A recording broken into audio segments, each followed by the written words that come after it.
A gente falou um pouco aqui sobre PSA, sobre toque retal. Quais são as principais ferramentas que a gente tem para o diagnóstico do câncer de próstata? A gente sabe que o rastreio não é indicado na maior parte das pessoas. Em casos específicos, ele vai depender um pouco dessa relação do médico e do paciente. Mas quando eu quero fazer o diagnóstico, ou quando eu quero rastrear nesse paciente, por exemplo, o câncer de próstata, quais são as ferramentas que eu tenho? Você falou sobre o PSA, sobre o toque retal. Tem mais alguma outra coisa?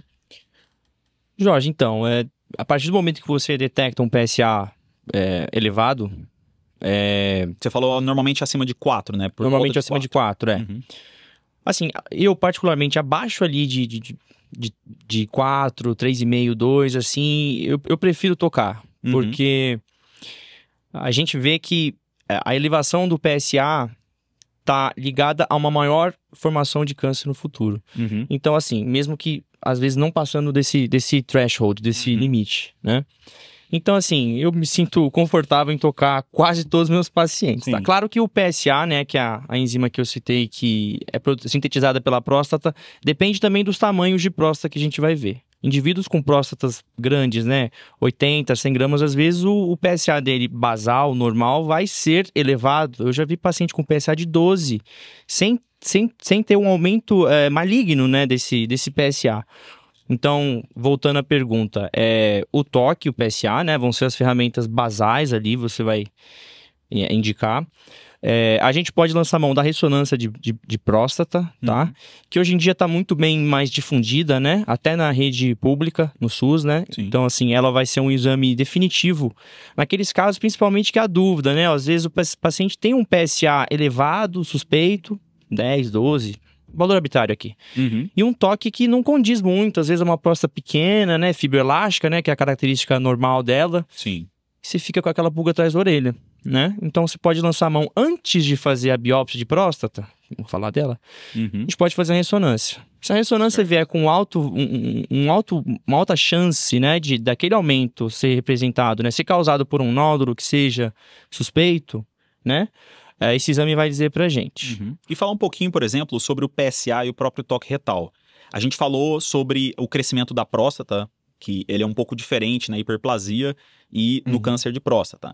O toque retal, ele muitas vezes pode não conseguir identificar uma lesão nodular, um aparecimento mais endurecido, porque às vezes o tumor está nascendo em uma outra localidade. E também tem vezes em que o PSA ele pode estar aumentado por outros problemas que não necessariamente a hiperplasia Sim. e o próprio câncer. Explica De um pouquinho, fato. pessoal, em relação a isso.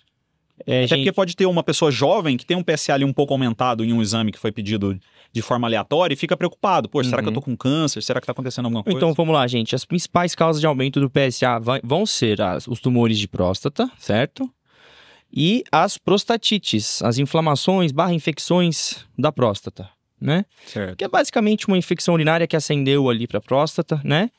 E vai cursar com um nível de inflamação intenso na próstata, dor para sentar, às vezes evacuatória, uma dor ali para urinar, né?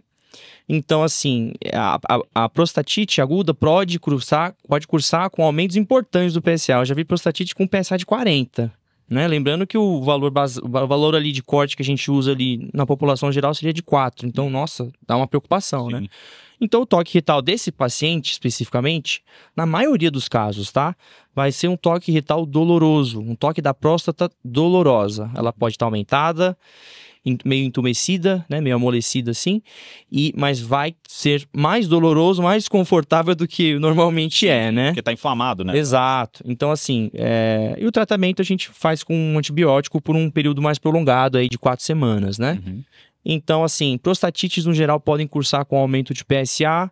Infecções urinárias ali também podem elevar o PSA, às vezes uso de sonda, né? Catéter vesical, aquela sonda, todo mundo já deve ter visto paciente em hospital, né? Na rua usando. Pode cursar também com nível ali de inflamação subclínico ali da próstata e cursar com elevação do PSA. A ponto da gente pesquisar esse paciente? Bom, aí vai do médico, né? Eu acho que uma avaliação padrão ouro de um paciente urológico envolve toque de próstata, sempre. Né? Até dizem muito sobre, por exemplo, pacientes que fazem maratona de ciclismo, sei lá, ou fazem muita bicicleta, ou têm intercurso sexual próximo ali da análise do... Isso pode aumentar de vez em quando o PSA. Por isso que muitas vezes é importante a gente repetir depois de 1 ou 2 semanas falando para o paciente parar de andar de bicicleta, se ele realmente utilizar muito bicicleta ou for ali alguma coisa profissional, e o intercurso sexual, né? O ato sexual em si, porque acaba aumentando um pouco o PSA. Bem observado. Isso aí a gente tem que frisar para o paciente que o paciente tem um PSA fora do normal que eu falei aqui, não quer dizer nada, gente, né? Isso vai depender ali de fatores que a gente vai avaliando conforme a gente está atendendo o paciente, né? E a gente pode lançar mão, como a gente está citando até agora, de alguns procedimentos, exames de imagem, para a gente ficar tranquilo. Ou para a gente diagnosticar uma neoplasia potencial, tá?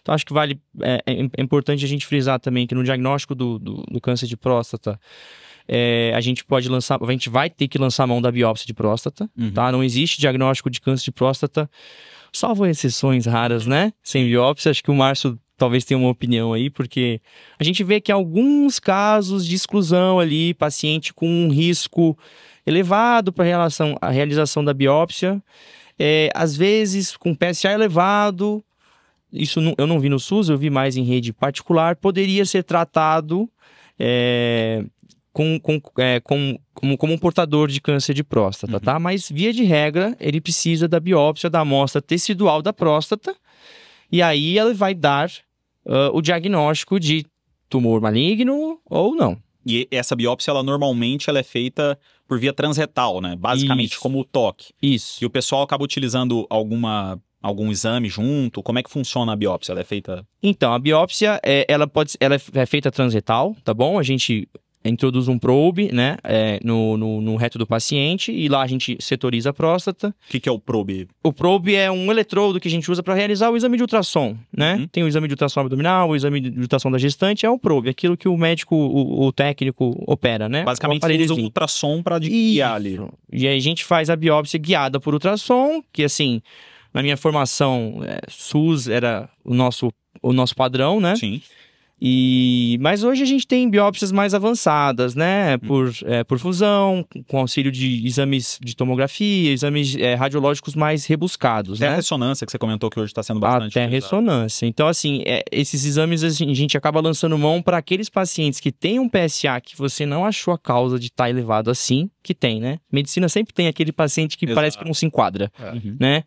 PSA alto, o toque sugestivo, várias biópsias negativas. O que você faz com esse paciente, né? Então a gente pode lançar mão desses exames que eles vão fazer uma biópsia, né? Vão auxiliar na biópsia guiada, talvez por uma formação nodular ali na próstata, né?